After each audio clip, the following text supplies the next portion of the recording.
Hello. Good evening, everybody. Hello. First up, before we get going, if you can hear me, can you please let me know? Hey, lovely John. My camera, my microphone's just gone today, so I'm on my laptop mic. So fingers crossed, you can hear me. But yeah. Happy Wednesday. It's quite strange to be back. If you are joining and you don't know me, yeah, I'm working okay. Thank you, John. My name is Lou. I'm the dessert obsessed baker at Crumbs and Corkscrews. And well, we haven't done any kitchen lives this year because it's been so busy. But what I love doing is sharing my deliciously easy baked with you guys here in my kitchen. And we're back for autumn. Autumn is my absolute favorite time for baking. Bake Off is back. You've got Halloween, you've got Thanksgiving. If you're in the States, you've got autumn, all those lovely flavors. And then we've got Christmas. Yes, I said the C word. We have Christmas. Somebody told me it was like 12 Mondays or something to go, but we're not going to talk about that just yet. But thank you if you're joining me on Wednesday evening here in my kitchen. Sorry I had to postpone from Sunday. As you can hear, I now have a full voice, and yes, I'm over probably the horrible flu, and touch wood, that's it for autumn season.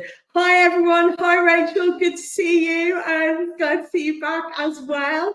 I'm going to get started because you guys are coming in. I can see you on the counter. We're going to make an apple crumble tray bake. Now, it's not our traditional apple crumble, but you can turn it into an apple crumble, but it's a cake. So we've got a bit of cake, we've got a bit of apple, and we've got a bit of crumble going in there, and there's lots of cinnamon and lots of good things.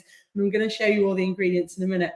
So, usual thing, we have a few moments just to get in, and then we're going to get started. So, I don't want to keep you guys in suspense anymore because it is Wednesday evening. I'm just getting used to a new camera setup. I've got this newfangled dongle thing and a light, which makes me look, I don't know, good, or maybe it shows up too many of the bad spots. But we have a new setup, so bear with me as I figure out where I need to stand this time. But as I say, we're making an apple crumble tray bake. The picture you can see here is my cinnamon apple pie. I've just put that up on the blog. So if you want to try that out, that is there, and I will link to that after. But I asked you guys what you wanted to see, and based on the back of this, you said an apple crumble. And you know me, I'm not going to do it typically what you'd normally expect. So we've got a twist. But this apple crumble tray bake serves about 12 to 16 people. It is super easy to make, like super, super easy to make. It's got a sweet, buttery sort of cake with the apples there, the sweetness coming from the apples, and it's got a touch of spice with cinnamon because this time of year, you know, it's either pumpkin spice if you're that way inclined, or hell of cinnamon if you're like me. Pros, I say, it's easy to make, and it fills this kitchen with this amazing smell of autumn. It's just lush. And the cons, well, you've got to wait for it to cool down, but waiting for it to cool down or serving it a little bit warm with some nice cool custard or ice cream, whatever you fancy. So this is our recipe for this evening. I'm going to get into it pretty quickly because we've got quite a bit to get through, but never mind. For our ingredients then, and I will share this as always once we've finished, and it'll all be live on the blog as well with all the detailed instructions. But I have a pile of ingredients here. So let's just have a quick walk through and I'll tell you why I'm using them.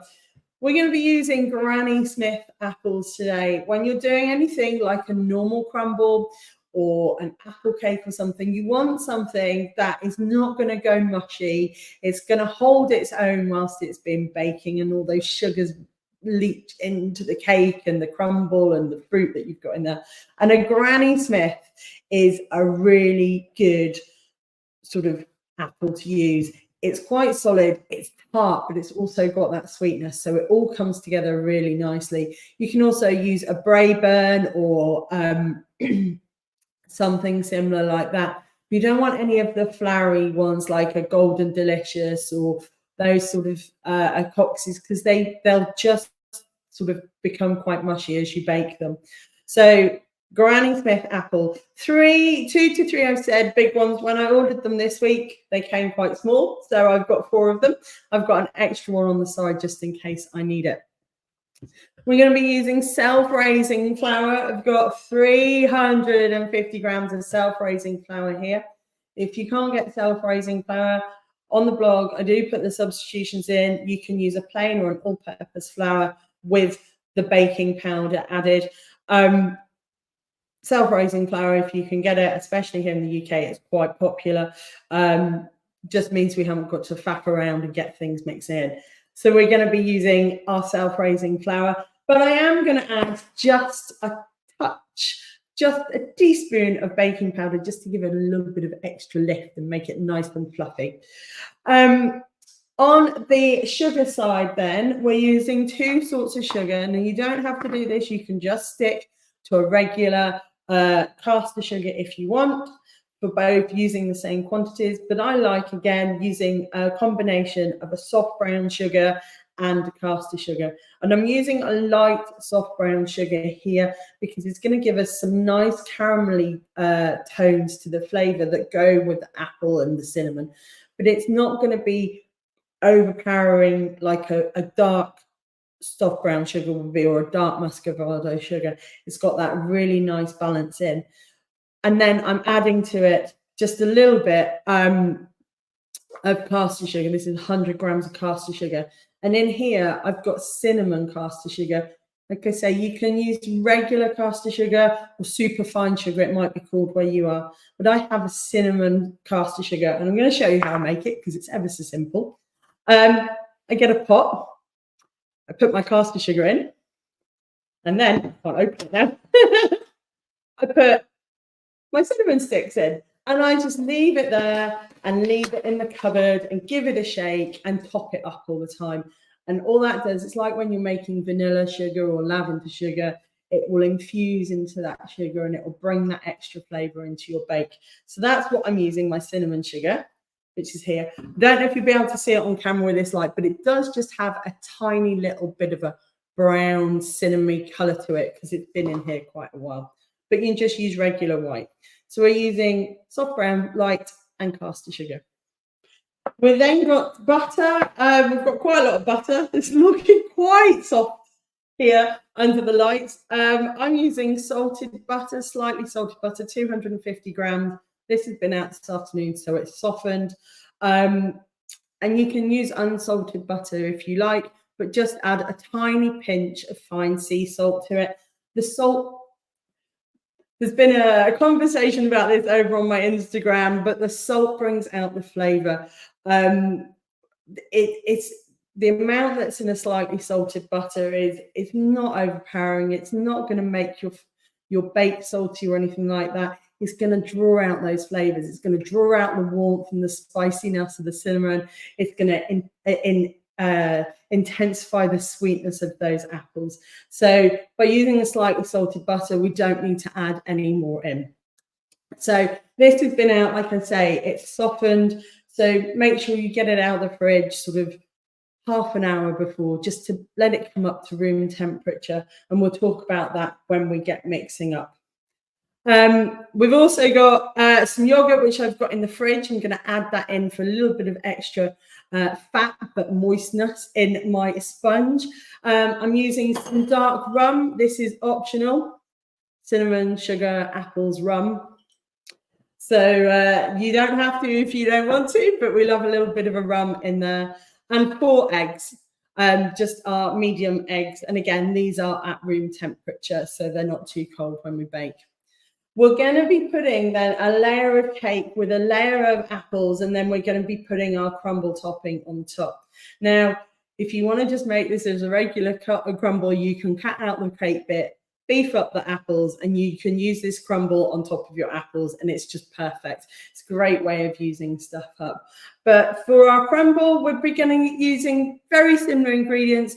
I've got the butter, some more butter here. There's a lot of butter. Don't look at the calories. I'm using, again, our soft brown sugar that's going to give that caramelly topping there. And then for this, I've got some plain flour and some porridge oats. And I love using porridge oats in my crumble because it gives a little bit more texture.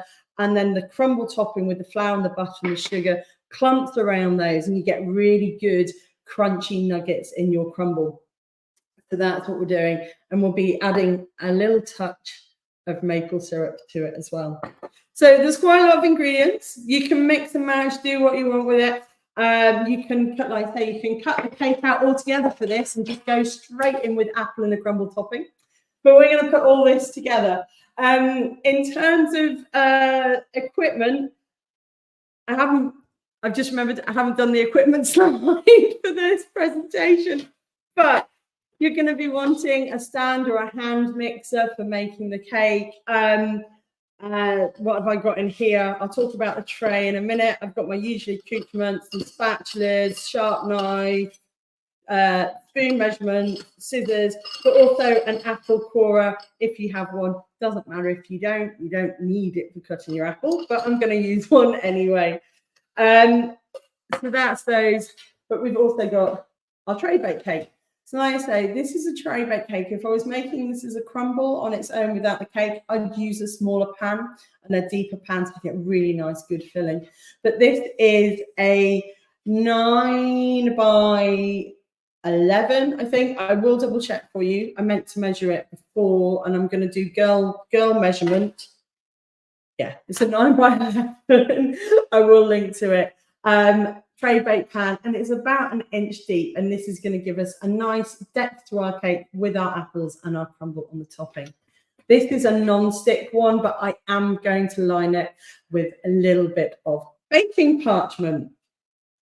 So we've whizzed through that really, really quickly.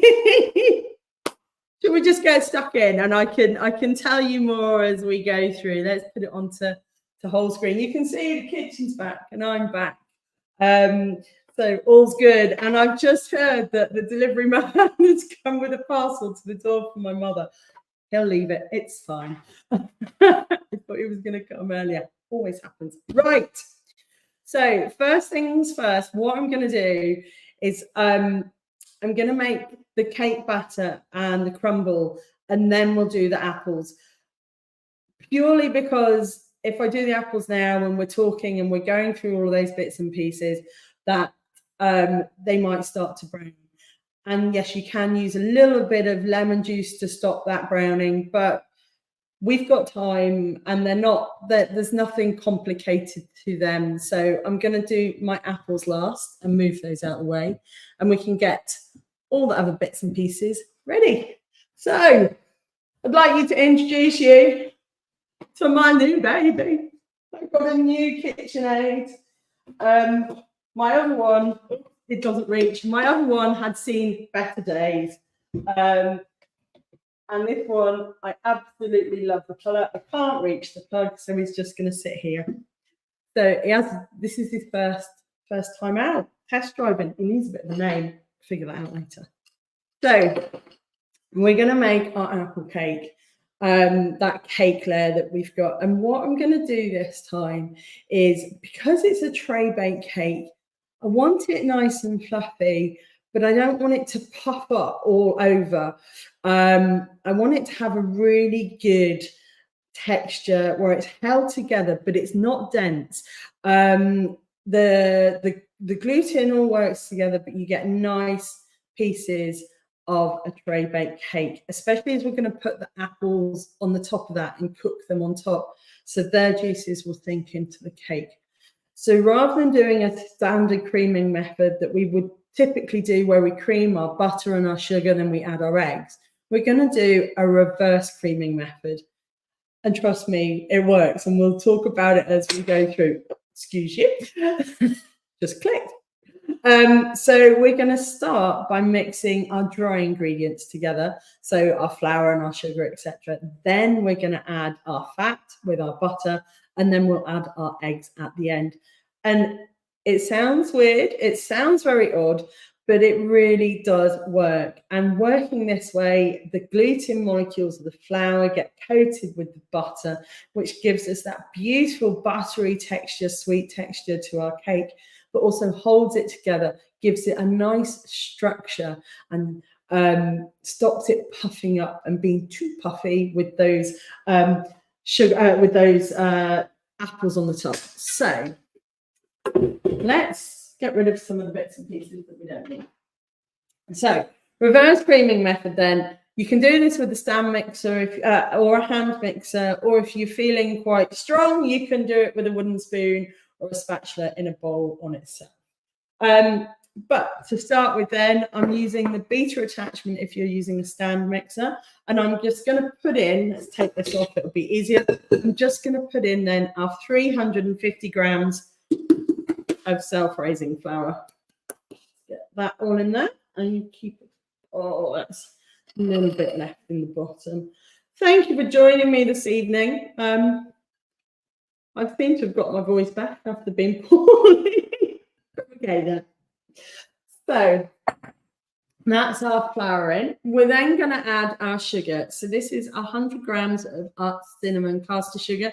Remember, you can just use regular caster sugar, superfine sugar, however that is called for yourself.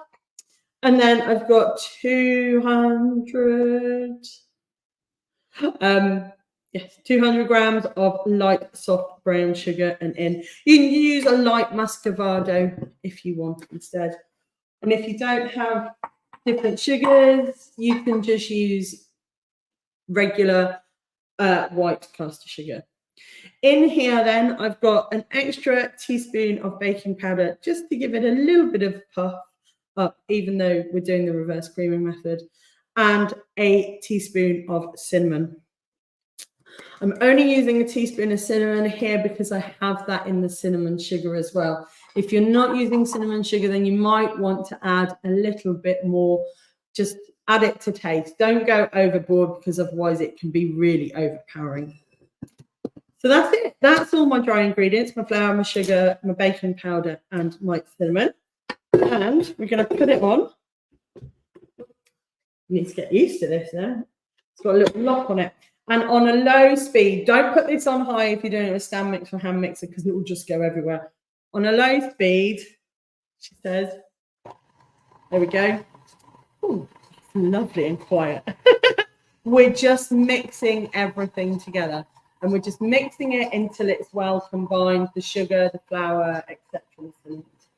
I've got a really fine flour, which is why it's a bit dusty. So once we've got that, then we're going to start adding our fat. So for this, then I'm going to start with our butter. So we've got 250 grams of slightly salted butter. It's been at room temperature. It's soft.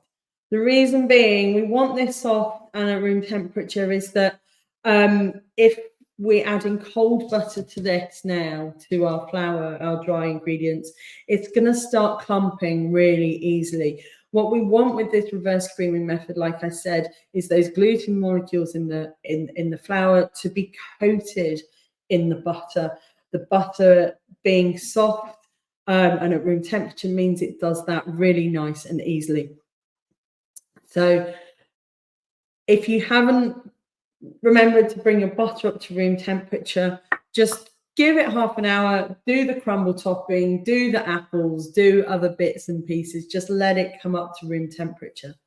And when we say soft, I have clean hands. When you push your finger into the butter, see, I'm pushing it here, and that light's a bit, the highlights on that are a bit bright. My finger is only just making an indent on the top of the butter. It's not going straight through. It's not liquid butter or anything like that.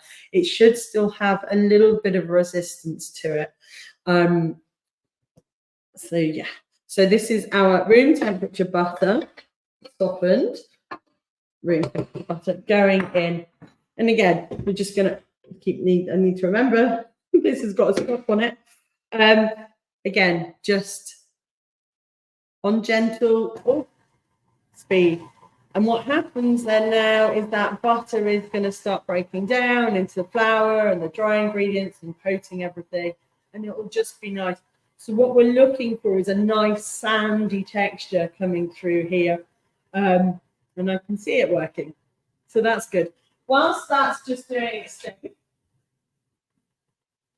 I'm just going to get the yogurt out of the fridge. Now, I'm using yogurt as an additional fat for this.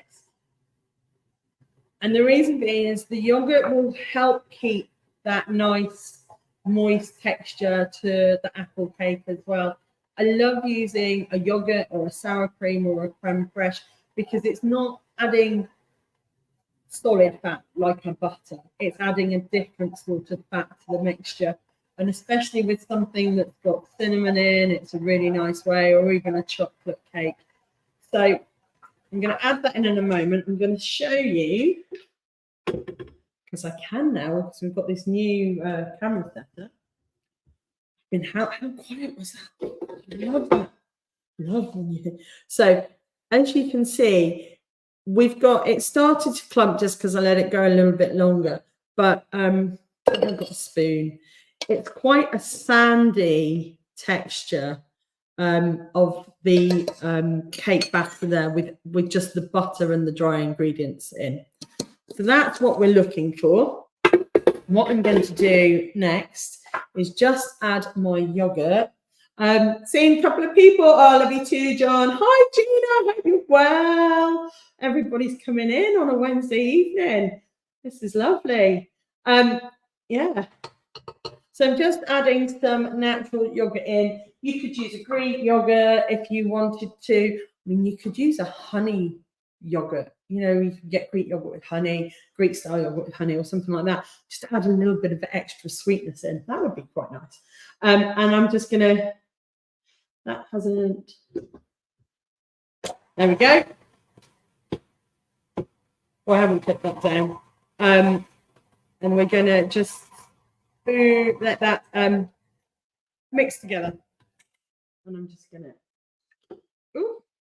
lift that up. So it's that yogurt has just started to bind it a bit more together there. So remember, we're reverse creaming. Reverse creaming. So our last ingredient, last but one ingredient, because we need to add some rum, is our eggs. These are at room temperature. Again, like the butter, being at room temperature is really important for an egg. A fridge cold egg, when we combine it with things and when we put it in the oven to bake, takes a lot of work to get up to temperature. The protein in it, the white, is not going to work as it's not activated enough, a bit like all the gluten and the fats in the butter. So bringing these up to room temperature is super, super important. And you can do this again, 10, 15 minutes out of the fridge, and that's spot on. If you do forget and you're at this stage and you haven't got time, what you can do is just put the eggs in a bowl of warm tap water, not boiling water or anything like that, but just warm out of the tap water. Give them a few minutes and it will help them come up to temperature. So one at a time, we're going to add our eggs. These are medium-sized eggs, free range, as always. There's one. This has got this. There we go. Let's give that a mix through. And actually now, while that's mixing, I'll just continue and add them in the side. And you'll see the mixture now, the cake batter becoming that wetter mixture, that sort of texture of a cake batter that we know about. If you're not very good with cracking eggs and you're a bit scared of eggshells, don't do this. Stop, add your egg, and then keep going. Give it a mix up. So I'm just going to add my last one. My sanity rinse. There we go. And I'm just going to take that up a notch on there. I'm going to show you this in a moment. We've got a really lovely, silky smooth cake batter coming together. Let's add our rum first, and then I'll finish whizzing that together and I'll show you what it looks like. The rum is optional. You can use rum. This is this is a spiced rum, so it works nicely with the cinnamon. You could use a dark rum. You could use a Calvados or something like that as well. Would work really nicely in here. So I'm going to add. I'm going to go for it. I'm going to add 3 tablespoons of rum. I have Captain Jack in my head going, "Where's all the rum?" That's me spending far too much time at Disney. So we've added the rum. Let's just give it a whiz up on 6. Oof, I can smell it. It'll bake out. If you don't want to add the rum, it doesn't matter if you leave it out. It's just to add a little bit of extra flavour in there. I did have on the ingredients list, and I whizzed straight through it because I don't have them, is if you want to add some extra fruit to this, what's really lovely is some lovely plump sultanas through there, with the apple and the cinnamon and that. Really, really lovely if you want to add some extra fruit to it, but you don't need to. So I'm just going to whiz that round, and we'll give this a scrape down. Remember, this is that reverse creaming method. Oh, I'm really impressed. It's the first time that we've used the KitchenAid, the new KitchenAid. There's quite a lot of good deals out there at the moment. This one was great. I think it worked out about $2.50 by the time I got. They got a 10% on, and there was an offer, and then there was a £100 voucher as well. So that's why I ended up treating myself. And then Ian said, "Why have you bought another one?" I was like, "Well, the other one's broken." It's also what I do when I'm ill. Things. Oh, there's our camera. Canon still haven't fixed that 30-minute thing, but we will be back. Don't know why they haven't fixed that, but hey.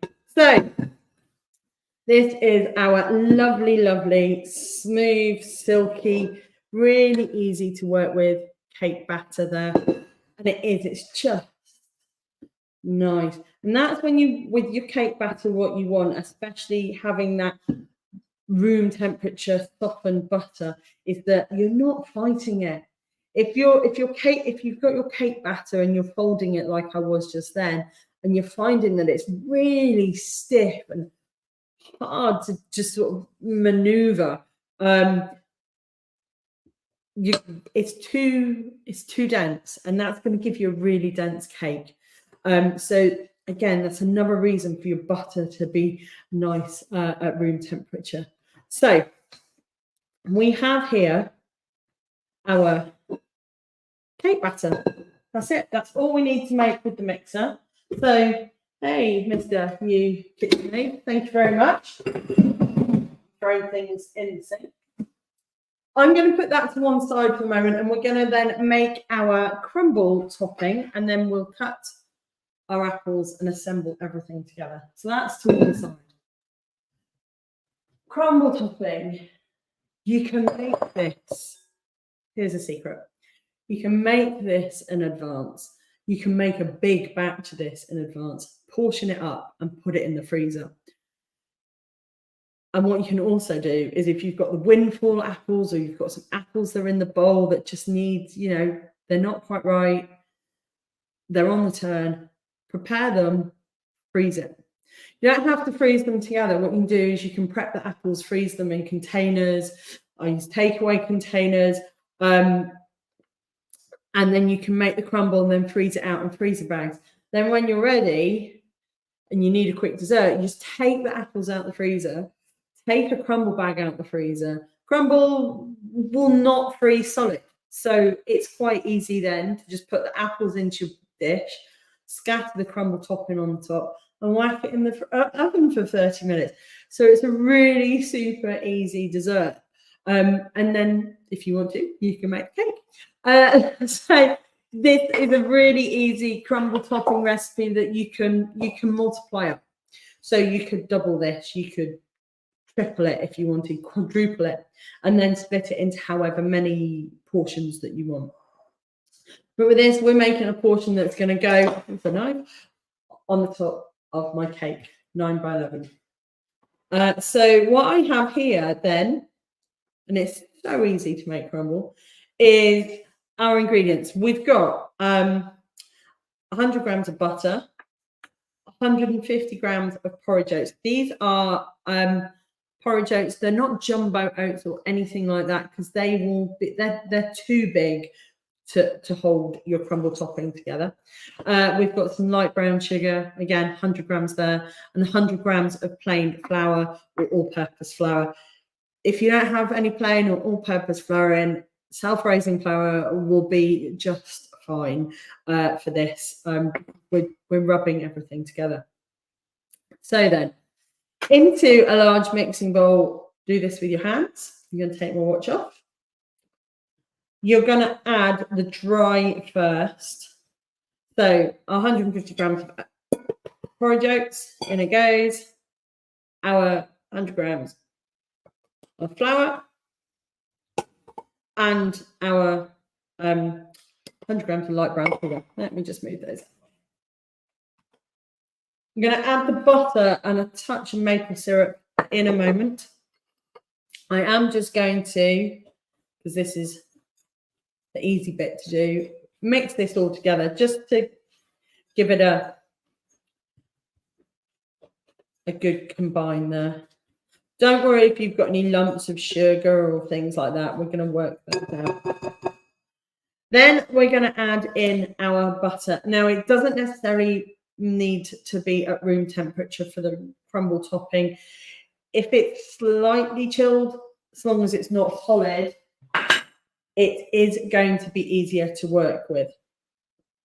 So clean hands, dry ingredients, butter, and we're going to, a bit like if we were making pastry, rub together. So we're not going to pick everything up and squeeze it, because it's not very pleasant for one, but also it will just congeal everything. We're just going to start with our fingers and rub between our fingers. It's a really gentle action. I find it quite therapeutic, but then people may say I'm strange. So start by cubing your butter. Don't start with a big lump of butter. I've got sort of 1 centimeter cubes, and then we're just going to start rubbing together there. And it's like if you're making pastry or if you're making scones, cream tea scones, and it will start, the butter will start to work its way into those ingredients. I'm just going to pull that apart on my fingers. Make sure you get everything at the bottom as well. Don't leave the dregs of the dry ingredients that sit at the bottom of the bowl. Oh dear, I'm really, really happy to be back. I've missed you guys. I love doing Kitchen Live. It's just really, really busy with work and just things. So coming back, when I was thinking, because people have been messaging, I was thinking, I'll do it at this time of year. This is my really favorite time for baking. You've got so much real good stuff going on in terms of flavors and ideas and things to bake for, let's say Christmas, Thanksgiving, Halloween, my birthday. So yeah, there's lots of real good baking times, and for me also autumn baking. I want to be in the kitchen. It's nice and it's warm and it's cozy when it's the summer. You want to be out enjoying the sunshine and the fresh air. You don't want to be in a kitchen baking because it gets hot and sweaty and it's not very nice. So yeah. So as I've been doing that and we've been talking, didn't take too long. It has started to come together as a crumble. I've got a few lumps, but that's fine. That's not a problem at all. I've just got a little bit of butter there that needs to be mixed in. But because we've got those oats, we've also got sort of quite a thick crumble texture. If you don't have the oats, you can just use the same quantity of flour, and that will give you a more finer crumble texture. I love this. This is the best bit of an apple crumble or a blackberry crumble or a fruit crumble is the crumble topping. And I am one of them people that will eat the underneath, the fruit bit, with a little bit of cream or custard or ice cream, and just save the crumble topping for last, because that is the best bit. I'm just going to give my hands a rinse. There we go. So we've got our cake batter and we've got our crumble topping. I'm going to add just a touch, she says, the maple syrup as well with its lid on. No, I'm not. There we go. I'm going to add just a touch, a teaspoon, tablespoon, what should we do? Of maple syrup. You can use golden syrup as well, but I quite like maple syrup as an autumn flavour. Put 2 on there and just give that a stir through.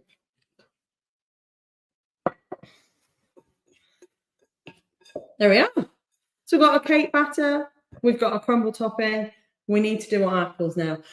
I've got crumble.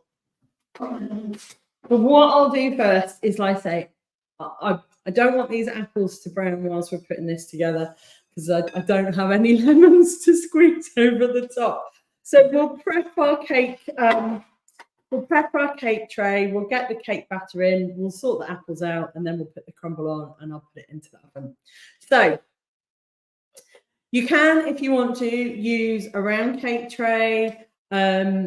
You could make this as a regular cake, but we've done that reverse creaming technique, so we get a really nice, good layer cake here, tray baked cake. So this is a 9 by 11 tray, and it's a good inch thick, deep. That gives us that height. It means that stuff's not going to spread out in the oven as well. Don't use a Swiss roll tray or anything like that. About an inch deep. This is non-stick, like I said earlier, but I am just going to give it a little bit of a lining with some parchment paper, just to help it. It makes it just a little bit easier to lift out, to be quite honest. So I've got some new here. I'm just going to overshot the cutter on the thing. Now, the easiest way for this, when you put it in, is it will curl up. What you can do, and I've got one to hand because I used it for the butter earlier, is just use your butter paper just to give it a grease over the tray, just that excess butter in it, and it just helps then keep the parchment in without it moving. This is from earlier, but if you're using butter on a regular basis but you're not baking, what you can do is just fold this up and put it in the fridge, and then when you need to grease the pan, you can just grab it out the fridge, and the heat from your hands will be enough for it to melt and do its job. It's my granny's old technique. So I'm just going to lie a piece like this, and then I'll lie a second piece this way. Right, we might give it a little bit of a cut. Where is the cutter on here? We've got some new baking parchment. Feels very different to what I've used before. Feels a bit thicker, but hey, and then a bit too wide. So let's just take that off, and I'll use this bit that I've just cut off for lining the sides of a round cake tin or something in the future. I'm not going to chuck that away.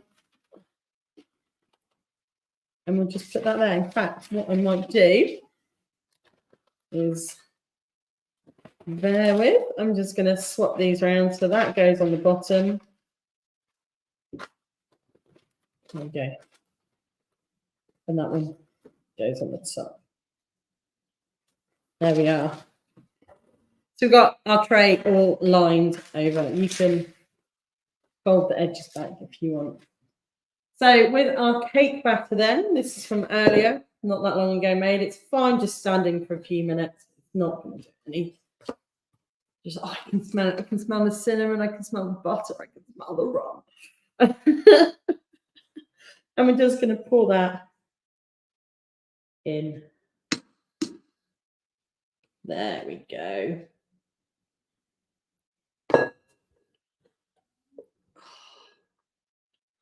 It does. It smells so good. Let's just get in. Now, if you wanted to, you could add apple chunks to this. Like I say, sultanas are great. But the reason I haven't, and we're going to lay the apples on the top, is because it's only like an inch deep on the cake. We haven't added the apples in. So we've got that nice, we're going to lay them on the top. Put that in there. What I did forget to get out when we're talking about equipment is my trusty, and if you followed me for a while, angled spatula. This is just going to help us then get a nice layer through there. So when you're doing this, it's ever so gentle. You don't, again, this is why we're like a nice smooth batter that's not feeling heavy and dense, but it's just a gentle action as I move the mixture around the tray.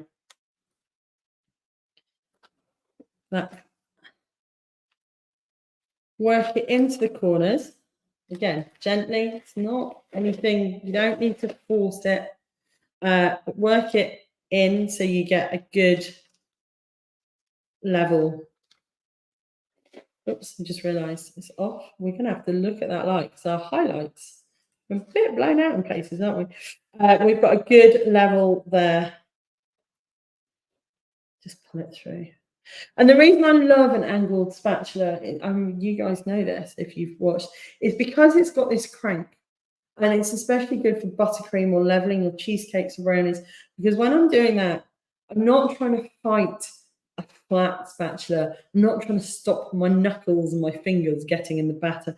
Because it's got this crank, my hand sits a lot higher than that. It helps give you a nicer, leveler surface. But it also, if you're like me and you're left-handed and you find things a little bit awkward, it really helps because you're not putting your fingers in everything. Let's get rid of that. This is there and ready to go.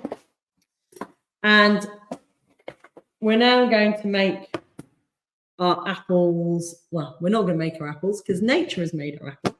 But we're going to put our apples on the top. So we've got, I'm going to get the fifth one just in case. You want 2 to 3 good size big apples.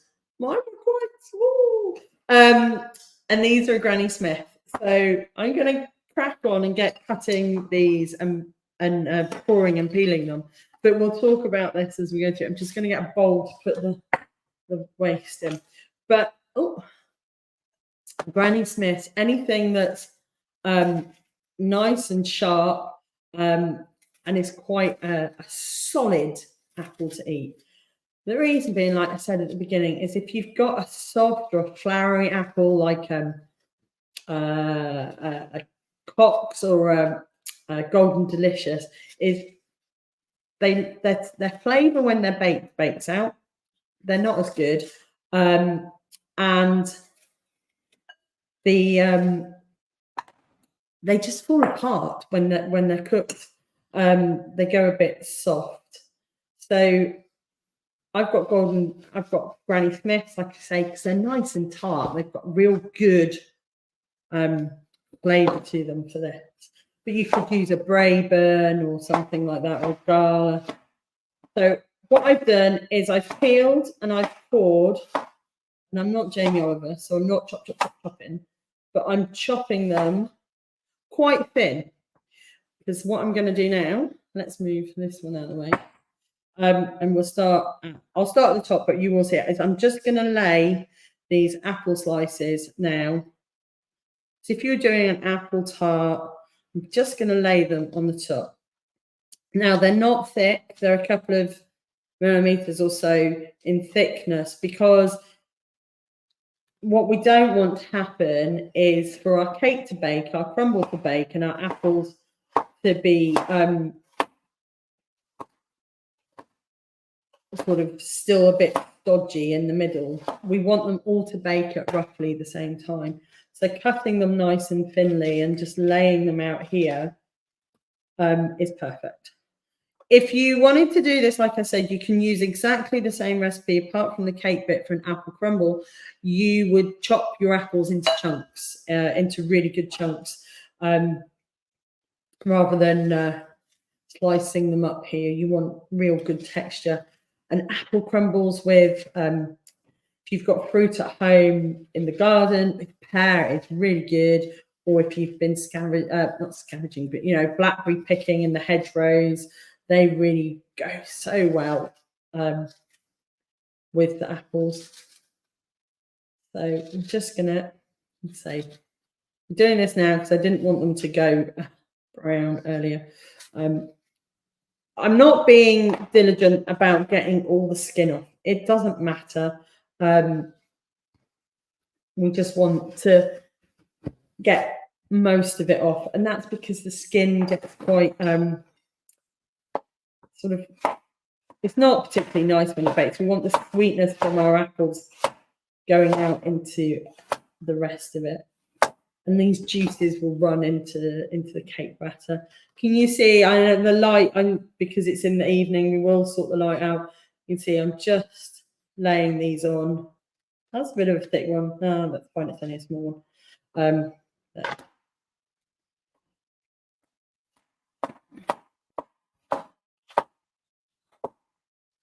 Trying not to take my finger off on camera. And then we're going to put the layer of crumble on over the top. So I think probably might get away with one more. I'm surprised. I thought I'd need more than that, but let's put one more on here. Yeah, especially the peel, the apple peel on a Granny Smith is quite like waxy texture as well. I don't know if you've ever baked apples and you see all the nice bit inside, and then the skin sort of holds itself up, doesn't it? So yeah. Oh, nearly forgot the apple. You don't have the apple core. If you haven't got an apple core, you can just gently cut it out or cut around it.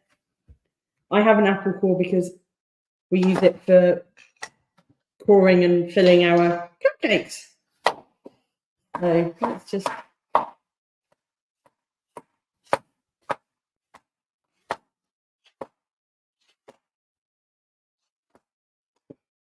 use that bit on top.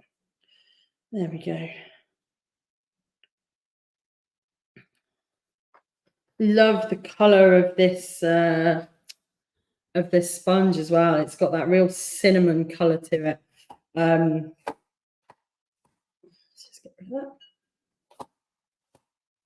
So I know it's going to get a real good colour, depth of colour, and that's that brown sugar and the cinnamon sugar and everything we've got now. I'm going to put these sides on a slightly different angle.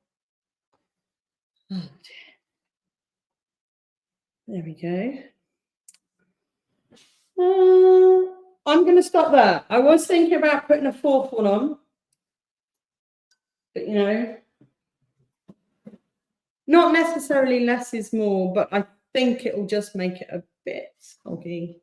That's the other reason, you know, you don't want. Oh, I got picked back on my knife. Big chunks as well. Is the apples are going to release their juices into the cake batter, and it's going to be. you know, it's going to add extra moisture to it. Yes, we've got the same amount of apples here, but they're thinner, so that moisture can come out easier as it bakes. So what we have is our sponge and our apples, and we're going to do our topping. We'll put the topping on in a second, but we're going to then get our oven on to preheat. 180 degrees, 350 Fahrenheit. And we're going to bake this to start with for 30 minutes. And then we'll see how it goes from there. We'll pop it in a minute. So let's get that on. If it's going to play ball for me tonight, come on. There it goes.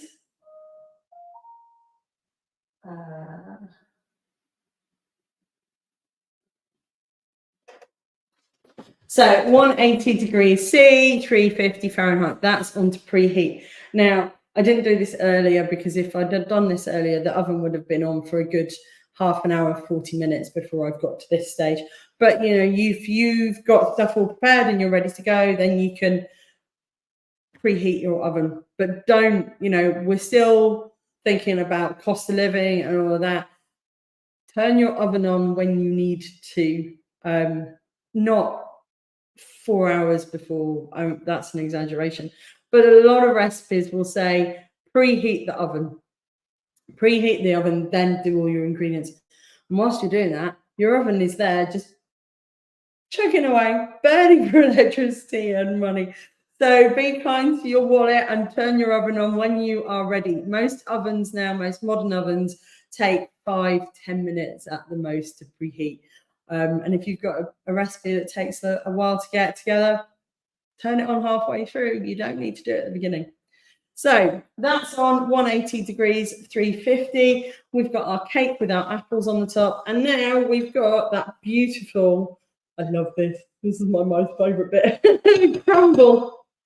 So just giving it a good stir through there. That was the oats, the brown sugar, the plain flour, the butter, and that little bit of maple syrup. Oh, hi, Helen.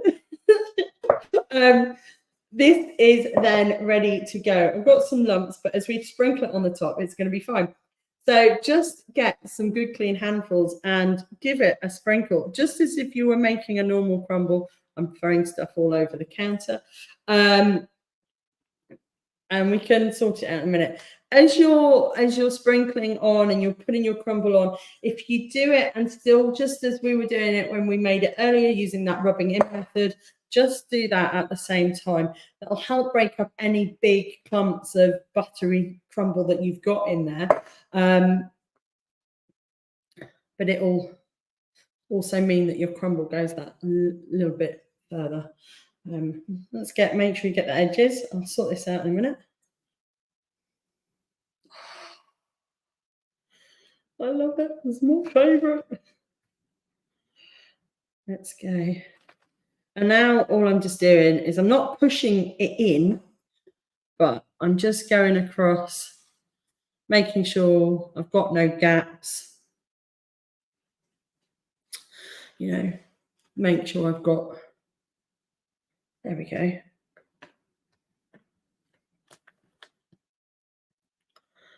Oh, I can't wait to eat this. Thing is, you guys know, I'll cook it and then I'll tease Ian for a while because I need to find time to photograph it before he can have any of it.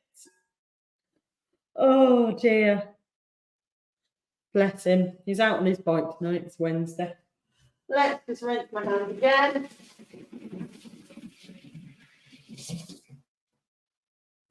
And there we go. We are pretty much ready to go. My oven is halfway heated. Like I say, they don't take that long anymore. But there we go. It is a great comfort dessert, Kim. Yes, and I mean, it smells amazing. So I can't wait to get in. Might have to have a crafty edge to it later, because I don't think I can. I don't think I can not. So this is going to go in a minute, and I say go in for 30 minutes at 180. And then at 30 minutes, we're going to see what it looks like. I'll put a skewer in the center and I'll see how clean it's coming out. I know 30 minutes is probably not going to be enough of a time for this to bake because we've got the decks and we've got the apples and we've got the crumble there. So I know it's probably going to need about another 10, 15 minutes after that. But what I don't want to do is have my crumble getting to the point where it's a little bit too cooked. You know, I don't want it to go too brown. So at that point, what I'll probably do is put some tin foil just gently over the top. I'm not going to put it tight, but still so there's room for any moisture to escape. So I don't want it to get soggy, but that will just help stop my crumble from going too golden. We want that nice golden texture to that. And then, like I said, it's probably about 45 minutes in total. So I'm going to pop that in because that's all good to go now. So this is going in, like I say, for 30 minutes. There it goes.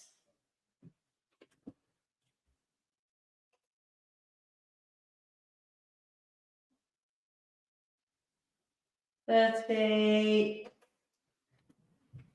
And then I'll see what that comes out like in half an hour and then put some foil on the top and let it finish. So that's it. I mean, that's pretty much it for this evening. I can't believe we've got through that in like an hour. I mean, I have rattled through it. But as always, I'm going to give you a quick rundown. I wanted to, oh, John, I need to find you a way of doing it without the sugar. I will. I promise. As you know, there is a lot of there's a lot of substitutions on sweeteners, but the problem is that you have to. When I had the shop, I used to make diabetic cakes for a chap in Siren, but you have to remember that you can't use the same quantities, so you have to look and the 100 grams of sugar with the substitute is not the same, so you end up then getting a really sweet or really not quite a pleasant cake. And because the sugar itself is hygroscopic, as you know, all about that, you know, it's holding that moisture and that water and giving you that really light, nice cake. But with the alternatives for low sugar or sugar-free baking, there's our 30 minutes. I'm still talking, I'm still going, so we are here. Let me just press the button. Because they don't have the same hygroscopic effect as the sugar, they can end up quite, in a cake, it can end up quite flat, quite dense, quite hard, or even sometimes brittle. But there are ways around it. I've got some old recipes, my lovely. I will find you something and you can come because you're long overdue a visit, and I will make you something. But also there will be ways of using those substitutions for a crumble topping as well. But I'll let you know on those. I will do. It is just one of them fields where you have to be very careful. But that said, we've made an apple crumble tray bake this evening. That's going to serve about 12 to 16, or one person who has a very big appetite, aka myself or my husband. It is super easy to make, as you saw. You know, we've got a lot of things going on. There's a lot of ingredients, but actually most of them are still cupboard. You don't have to use the cinnamon sugar or the rum if you don't want to. You just use regular ingredients, and as always, I'll put those into the recipe when I put it on the blog. It smells amazing. It's got the sweetness, it's got the butter, it's got the cinnamon, it's got the rum, the touch of the spice. So that's all coming together. I can already smell that, but I think that's because it was quite close to me before it went in the oven. And you can mix it, match it, however you want. I say, take the cake layer away and you've got yourself a standard crumble. I will do you a proper crumble recipe as well. The cons on this is just waiting for it to cool. It's really good warm. It's really good warm, but don't go for it straight out of the oven. It's going to be hot. Those apples are going to be really hot if you've ever burnt your tongue when you've taken a bite of crumble when it's fresh from the oven. So just let it cool a little bit. And then it's really good with some custard or some cream or some ice cream. I'll just pop the ingredients list back up there, but I will, like I say, be putting this all up on the blog along with the substitutions and how we can tweak this. But your main things are your apple, your butter, your sugar, your flour, etc. And remember, we did this with that reverse creaming method. We went dry ingredients first and then built up to our wet ingredients with our eggs and our rum and also the yogurt that we used in there to give it an extra fat without it being heavy with the butter. Equipment wise, I've used a stand mixer. Use a hand mixer if you're feeling strong. You can use your arms and a wooden spoon. And that tray cake tin, which is now in the oven, 9 by 11. Yeah. So thank you so much. I will be putting up. Like I say, I can't remember which way I need to go. Getting used to a new camera setup. I will be putting everything up and the full recipe on the blog as soon as I've taken some pictures of this this week, and I get that all up there. You will find, however, the cinnamon apple frangipan pie is already up. I put that live last week, so last night even. So if you're feeling that you want to get a little bit of an apple bake on, that's there for you. Kim says she's never done the reverse method. You have to give it a go. It's really easy. I prefer it for a tray bake because the way it works, and we were saying earlier, it's still light and fluffy, but it gives a more, it's not a dense or tight texture, but it just brings the texture of the cake a bit closer together. So when you cut it and you slice it, it holds itself together a bit more rather than taking a slice of a regular cake. I love it. There's a couple of recipes on the blog that use it. The coffee cake, coffee tray bake cake. And I think if, I know Rachel, you made it and a few other people did as well. I think the Biscoff tray bake uses the same reverse creaming method. Can't remember, so don't quote me on that one.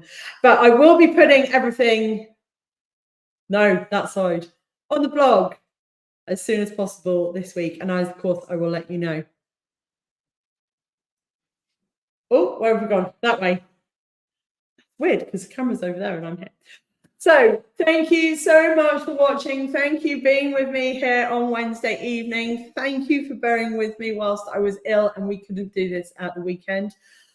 I'm thinking we've had a really good evening this evening. I'm going to see if you guys want Wednesdays or Sundays or what. We'll figure it out. But there is another one coming up. It's coming up. Halloween is coming up. We're going to do some Halloween cupcakes. We did them last year. You guys loved them, the Oreo back ones, but we're going to be doing something different. I've got something I want to test this week around mug cakes as well. Yeah, we might use the microwave as quick, easy things to do with kids over the half-term holiday for Halloween. But let me have a play and I'll let you know. We will be Sunday this week because next week, it is my birthday. So as much as I love you guys, I'm going to be doing something Wednesday evening next week. So I will be back with you on Sunday morning. I'll put all the information on the Facebook page, the YouTube channel, and on the Instagram. Wherever you are in the world, please look after yourself. Take care of yourself. Love to you all. Thank you very much for joining me. Have a good rest of your Wednesday evening. Bye-bye.